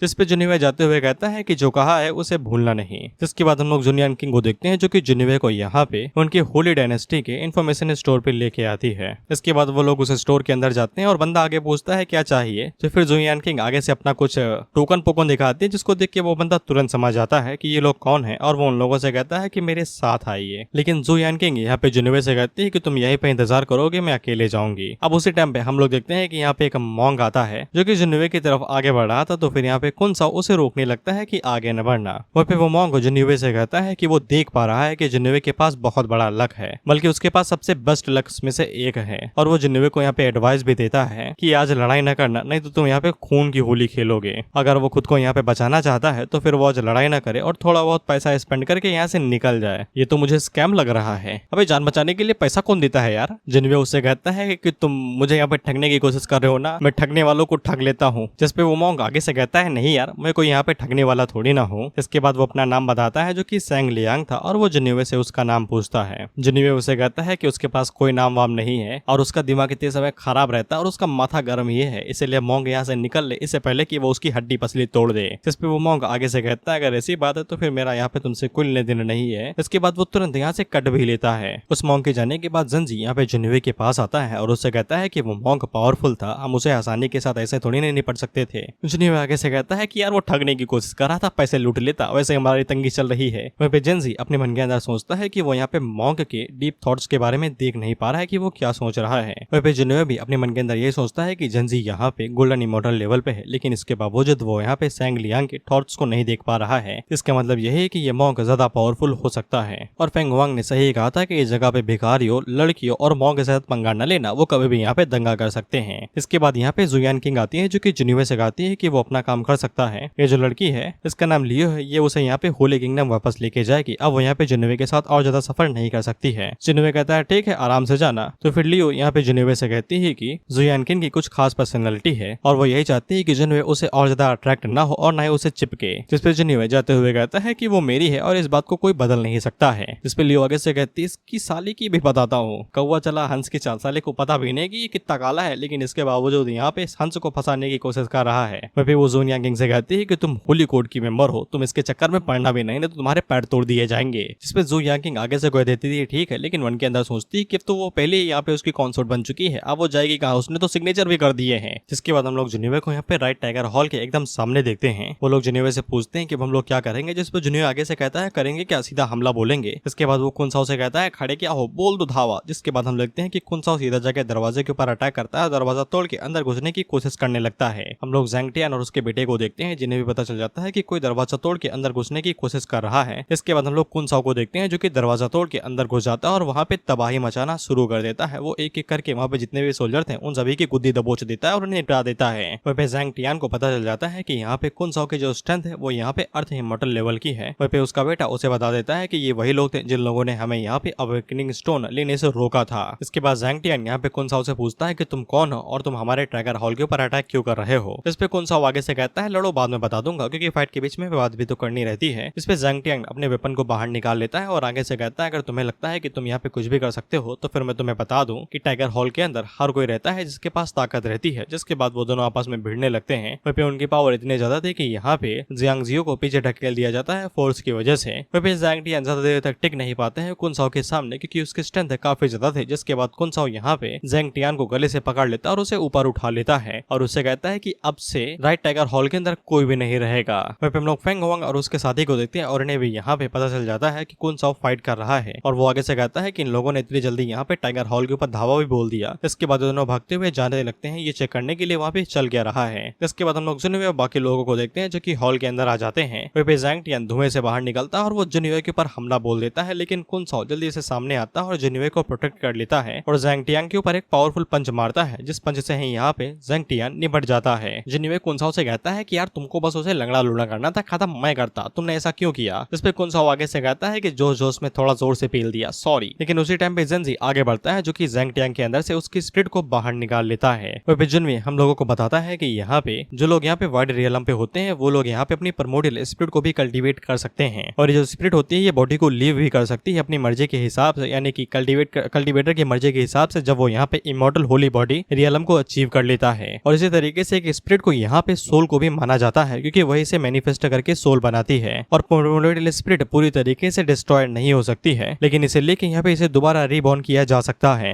और ऐसा कहा जाता है अगर कोई कल्टीवेटर यहाँ पे एकदम हाईएस्ट लेवल पे पहुंच जाता है तो फिर सोल यहाँ पे इम्प्रिंट बन जाती है, इंटैक्ट रहती है, वो रिमेन की तरह बन जाती है और भले ही तब सोल डिस्ट्रॉय भी हो जाए लेकिन यहाँ पे उसे दोबारा जिंदा करा जा सकता है। लेकिन अगर तुम्हारा कल्टीवेशन लेवल लो है और अगर तुम्हारी स्पिरिट डिस्ट्रॉय हो जाती है तो फिर रिकार्नेशन का कोई चांस नहीं है, मतलब सीधा नर्क। इसके बाद तेल में तलते हुए पकौड़े तलो और खुद कोड़े खाओ डेली। ज़ैंग टियान जिन्वे से कहता है कि तुम हमारे ऊपर हमला क्यों कर रहे हो, हमें डिस्ट्रॉय क्यों न करना चाहते हो, क्या तुम्हें डर नहीं लगता है कि 4 गॉड सेक्ट तुम्हारे पीछे पड़ सकते हैं। जिन्वे आगे से कहता है कि अभी ये जो बोला 4 गॉड सेक्ट, पहले बताओ ये क्या चीज चीज है हमें नहीं पता। इस पे ज़ैंग टियान जिन्युए को बताता है कि फोर गॉड सेक्टर ओनरलेस लैंड के अंदर सबसे पावरफुल सेक्टर में से एक है और उनकी टाइगर हॉल सेक्टर यहाँ पे उनकी एक ब्रांच है। और वो जिन्युए को यहाँ पे एडवाइस भी देता है अगर वो लोग जल्दी से इस जगह को छोड़ के नहीं जाते हैं तो फिर वो बहुत बुरी तरीके से पिटेंगे, एकदम गंदी तरीके से। अब इसी वजह से जिन्युए के पास यहाँ पे साइड क्वेस्ट आ जाता है जिसके अंदर जिन्युए को यहाँ पे साउसा सिटी के अंदर राज करना था। अब साउसा सिटी यहाँ पे ओनरलेस लैंड के अंदर ही आती है, बेसिकली इंडिया के अंदर दिल्ली समझ लो। लेकिन अगर जिन्युए यहाँ पे इसका टास्क को कंप्लीट कर लेता है तो फिर वो यहाँ पे फोर गॉड्स को नाराज कर देगा। लेकिन अगर वो इस टास्क को कंप्लीट कर लेता है तो फिर उसे यहाँ पे एक और गॉड समन करने का मौका मिलेगा। जिन्युए इस चीज को समझ जाता है और यहाँ पे ज़ैंग टियान से कहता है कि तुम मुझे धमका रहे हो। इसके बाद वो अपने पास से वही जेड बाहर निकालता है जिसकी मदद से वो यहाँ पे चिन सोल्जर्स को समन कर सकता था। अब इसके अंदर से निकलने वाला जो ऑरा था वो एक तरीके से घोस्ट टाइप का था, इसलिए ज़ैंग टियान जिन्युए से कहता है कि तुम कोई घोस्ट वोस्ट हो क्या। तो फिर हमें बताया जाता है कि यहाँ पे जो कल्टीवेशन होती है यहाँ पे कई सारे पाथ्स के अंदर डिवाइडेड होती है, जैसे कि राइटियस पाथ हो गया, डिमोनिक पाथ हो गया, बुद्धिस्ट पाथ हो गया, जिसके बाद ऑर्थोडॉक्स पाथ हो गया, इसके बाद आखिर में घोस्ट पाथ भी आता है जिसको यहाँ पे डिमोनिक पाथ से भी ज्यादा टेरिफाइंग माना जाता है। क्योंकि घोस्ट पाथ के जो कल्टीवेटर्स होते हैं वो यहाँ पे अपने एनिमीज की सोल्स के साथ खेलते हैं, वो उनकी जिंदगी को मरने से भी बदतर बना देते हैं, जिससे वो सिर्फ एक ही चीज की इच्छा करते हैं जो कि रिकार्नेशन है। और ज़ैंग टियान ये सब कुछ अपने मन के अंदर सोच रहा था और हमें बता रहा था। और वो आगे से कहता है कि ये जिन्युए साला एक घोस्ट कल्टीवेटर है और ज़ैंग टियान को पता है कि उसके साथ क्या होगा, इसलिए वो आगे से मना कर रहा है। लेकिन जिन्युए यहाँ पे उसकी सोल को उस जेड स्लिप के अंदर यिन जेड स्लिप के अंदर एब्जॉर्ब कर लेता है। जिसके बाद जिन्युए यहाँ पे उस यिन जेड स्लिप को बाकी लोगों को दिखाते हुए कहता है कि ये सिर्फ उसका एक ट्रेजर है और कुछ भी नहीं, ऐसे न घूरो उसे।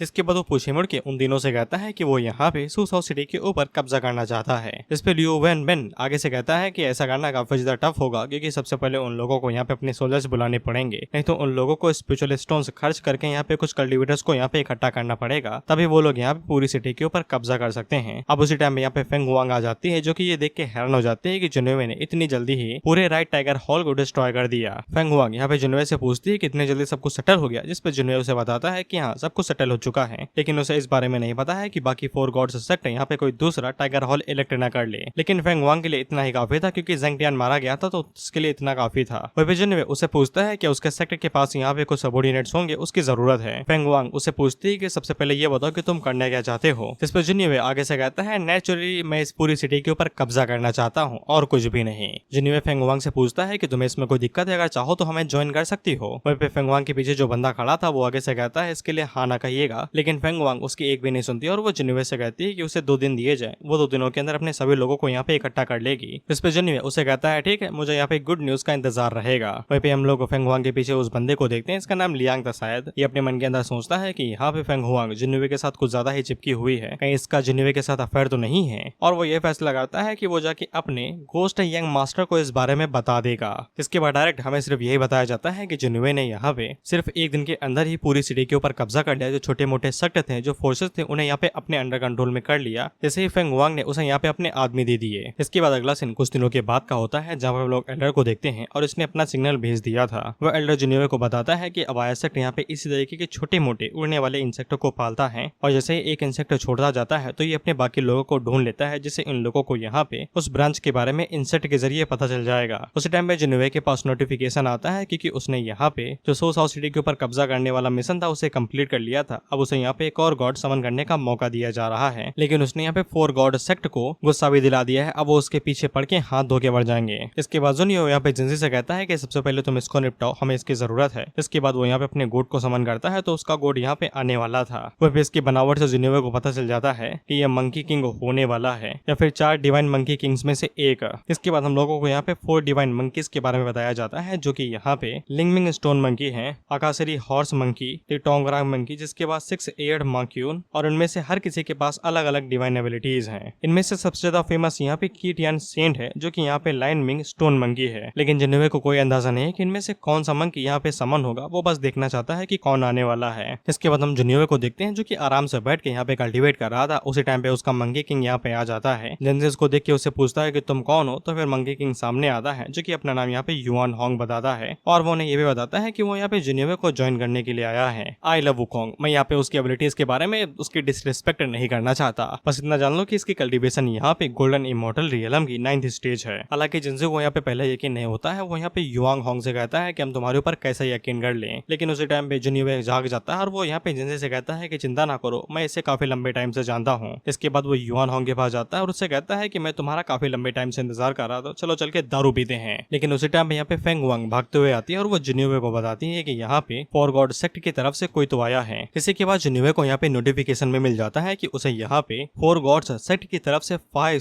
5 टैरेंट्स को मारना है, जिससे उसे यहाँ पे 1 लाख एक्सपीरियंस पॉइंट मिलेंगे और साथ ही में रैंडम ड्रॉ भी 1 नहीं 10 लाख है। अंधा हो रहा हूँ यार। इस पे जिन्युए यहाँ पे युआन होंग से कहता है कि चलो चलते हैं फॉर गॉड्स सेक्ट से मिल के आते हैं। जिसके बाद हम उन सभी लोगों को देखते हैं जिनको यहाँ पे फेंग वांग ने इकट्ठा किया होगा। ये सभी अपनी वेपन लेके यहाँ पे फॉर गॉड्स सेक्ट की तरफ से जो 5 टायरेंट्स आ रहे थे उनका इंतजार कर रहे थे। इसके बाद उन 5 टायरेंट्स को देखते हैं जो कि 5 ही थे। जिन्होंने भी उनकी तरफ देखता है वो आगे से कहता है ये तो सिर्फ 5 ही हैं और ऊपर से ये स्लो मोशन में काहे चल रहे हैं। और वो उन लोगों से कहता है इधर कोई गाना वाना नहीं चल रहा, तेज चलो यार। इसके बाद फेंग हुआंग हम लोगों को यहाँ पे पूरी जानकारी देती है कि फॉर गॉड सेक्ट असल में बना कैसे है। वो हम लोगों को बताती है कि फॉर गॉड सेक्ट यहाँ पे डिवाइडेड है left dragon hall, right tiger hall, north जुआन हॉल और आखिर में साउथ जू हॉल। और ये वाले यहाँ पे लेफ्ट ड्रैगन हॉल से आए हैं जो कि स्ट्रॉन्गेस्ट हैं और वहीं पे लेफ्ट टाइगर हॉल सबसे पावरफुल है। साथ ही में जुआन युए को वो ये भी बताती है कि ये 5 यहाँ पे फेलो डिसाइपल जो हैं जो कि अर्थ इमोर्टल रियलम में हैं। और उसने तो ये भी सुना है कि इनमें से जो सबसे बड़ा डिसाइपल है जियाली, वो यहाँ पे पहले ही अर्थ इमोर्टल रियलम को सरप्राइज कर चुका है। इसलिए इन सभी 5 को यहाँ पे मिला के 5 टैरेंट्स कहा जाता है। जिसके बाद हम इन 5 में से जियाजू को देखते हैं जो कि आगे से कहता है कि पहले मैं जाऊंगा, ऐसा लगता है कि मजा आने वाला है। इस पे सबसे बड़ा डिसाइपल जिसका नाम जियाली था वो आगे से कहता है हाँ जाओ, हमें भी देखना है कि ये लोग क्या कर सकते हैं। इसके बाद जियाजू आगे से कहता है कि तुम में से यहाँ पे जिन्युए कौन है, जल्दी से आओ, हमें दिखाओ कि तुम में कितना दम है। वह पे जिन्युए युआन होंग से कहता है तुम जाके अपना जलवा दिखाओ, मैं चाहता हूँ कि तुम क्या कर सकते हो।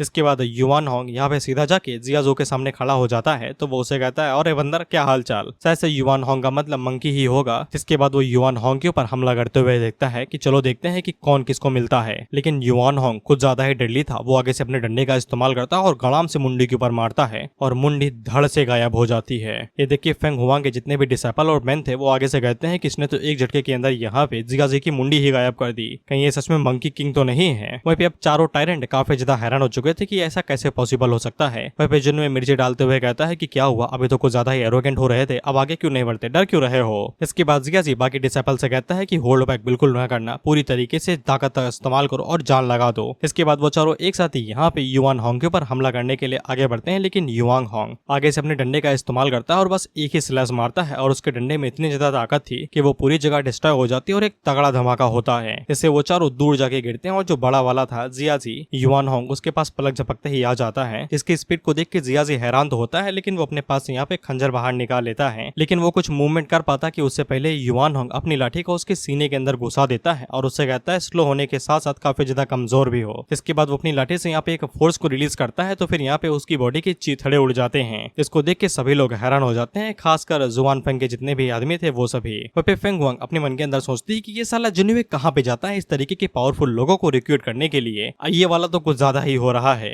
वहीं पे जेंजी अपने मन के अंदर सोचता है कि युआन होंग सच में यहाँ पे गोल्डन इमॉर्टल रियलम पे ही है ना, मैं भी तो उसके लेवल पे हूँ, लेकिन इतना ज्यादा पावरफुल क्यों है। खैर बड़े वाले की तो टिकट कट चुकी थी, अब बस छोटे वाले 3 ही बचे थे। वहीं पे जिन्युए युआन होंग से कहता है कि इन्हें क्यों छोड़ दिया भाई, ये सलाद थोड़ी ना है, इन्हें भी निपटा दो। इस पर युआन होंग उनकी तरफ भी आगे बढ़ता है उन्हें भी अपना शिकार बनाने के लिए और वो उनके ऊपर लाठी से एक ही अटैक करता है और एक झटके के अंदर ही तीनों निपट जाते हैं। इसी के साथ जिन्युए के पास नोटिफिकेशन भी आ जाता है कि उसको जो यहाँ पे टायरेंट वाला मिशन दिया गया था वो कंप्लीट हो गया है। इसके बाद उसको यहाँ पे 10 लाख एक्सपीरियंस पॉइंट और साथ ही में रैंडम ड्रॉ भी दे दिया जाता है। इसी के साथ वो यहाँ पे नासन सोलेलम के 8th लेवल पे भी ब्रेक थ्रू कर लेता है। इसके बाद अगला सीन 3 दिनों के बाद का होता है और जिन्युए के सामने वो एल्डर खड़ा था जो कि यहाँ पे अपने इंसेक्ट को रिलीज किया था। जिन्युए उसे पूछता है कि तुम्हारा कीड़ा वापस आ गया, जिसपे वो एल्डर जिन्युए को बताता है कि वो वापस आ चुका है। अब आईसाइड की जो ब्रांच है वो इस समय डेथ वैली के अंदर है। जिन्युए बताता है, जिन्युए पूछता है कि ये डेथ वैली क्या है, जिसपे लियो बोवेन उसे बताता है कि डेथ वैली के बारे में उसने हाल ही में सुना है जो कि यहाँ से 100 किलोमीटर दूर है और कई सारे कल्टीवेटर वहाँ पे जाते हैं ट्रेन करने के लिए, लेकिन उनमें से कई सारे वहीं पे ही दम तोड़ देते हैं। लेकिन जो वापस आ जाते हैं उन्हें यहाँ पे बहुत ही ज्यादा बेनिफिट्स मिलता है और वो काफी ज्यादा पावरफुल भी हो जाते हैं। जिस पर जिन्युए यहाँ पे उसे कहता है कि हम लोग कल ही यहाँ से डेथ वैली के लिए निकल जाएंगे। रही बात डाजी की तो वो लोग यहीं पे ही रुक के सिटी को गार्ड करेंगे। दरअसल जिन्युए को यहाँ पे सोलर डीमन की चिंता हो रही थी क्योंकि ऐसे ही आधा महीना हो चुका है, अगर और ज्यादा देर हो गई तो फिर उसके साथ कुछ बुरा हो सकता है।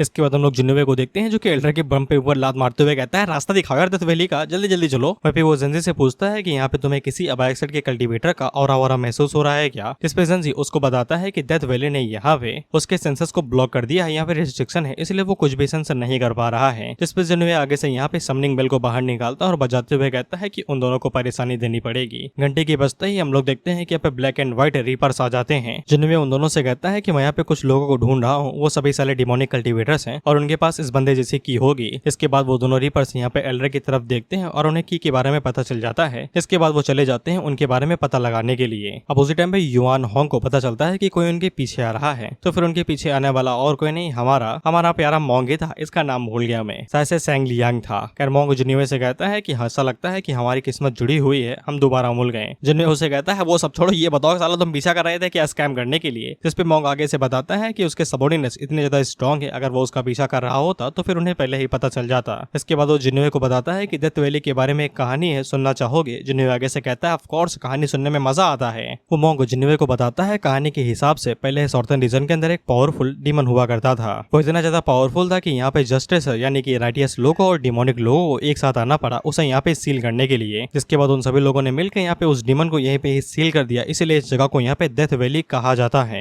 तो फिर जिन्वे उस मोंग से पूछता है तो फिर तुम यहाँ पे क्या लेने के लिए आए हो, जिसका मोंग आगे से जवाब नहीं दे पाता या फिर देना नहीं चाहता, क्योंकि उस मोंग ने कहा था कि बुद्धा कुछ कह नहीं सकते। जिन्वे आगे से कहता है बुद्धा क्यों नहीं कह सकते, बता सकते हो कौन से बुद्धा ने तुम्हें मना किया है कहने से। जिस पे वो मोंग आगे से बताता है कि बुद्धा का नाम ताघाघाता यही बोला है भाई। और जिन्वे जैसे यहाँ पे ताघाता का नाम सुनता है तो वो सिस्टम से पूछता है कि ये उन्हीं में से है, कि ये ताघाता उन्हीं बुद्धा गॉड्स में से एक है क्या, जो कि यहाँ पे पहले आ चुके थे। और सिस्टम ने पहले ही बता दिया था कि जिन्वे यहाँ पे उसी टाइम पे आ चुका था जब होस्ट पैदा हुआ था, यानी कि 18 साल पहले। लेकिन होस्ट की बॉडी की सोल और यहाँ पे जिन्वे की सोल आपस में क्रैश ना करे, इसलिए उसने यहाँ पे 18 साल का वेट किया जब तक होस्ट निपट नहीं गया। होस्ट की सोल गायब होने के बाद उसने यहाँ पे जिन्वे की सोल को होस्ट की बॉडी के अंदर डाल दिया और सिस्टम यानी कि सिस्टम यहाँ पूरे 18 साल से एक्टिवेट है और घोस्ट आ जा रहे हैं इस दुनिया के अंदर जहाँ पे जिन्वे इतनी समय है। जिनमें से पहला फाई है, जिसके बाद लियोली है, इसके बाद तुम्हें यहाँ पे बुल डीमन गॉड के बारे में पता ही होगा। बुल डीमन वो भी यहाँ पे ही है, सिर्फ अब एक ही बचा है। सो शायद से यहाँ पे ये तागाता हो सकता है और एक और हो सकता है। वह भी सिस्टम ने जिन्वे को पहले ही बता चुका था कि जो गॉड्स यहाँ पे पहले आ चुके हैं, अगर जिन्वे उन्हें समन नहीं करता है तो उनके ऊपर कोई भी रिस्ट्रिक्शन नहीं है और वो यहाँ पे जिन्वे के एनिमी भी बन सकते हैं। अब उसी टाइम पे यहाँ पे व्हाइट एंड ब्लैक रीपर आ जाते हैं जो कि जिन्वे को बताते हैं कि उन्होंने कुछ लोगों को ढूंढ लिया है और यहीं पे ये एपिसोड खत्म होता है। तो तुम्हें ये वीडियो कैसे लगी, और ऑडियो में शायद से कोई दिक्कत नहीं होनी चाहिए, पीसी तो वही सॉफ्टवेयर तो वही यूज कर रहा हूँ, माइक भी वही है, तो बता देना ऑडियो कैसी है। और बाय बाय, सायोनारा।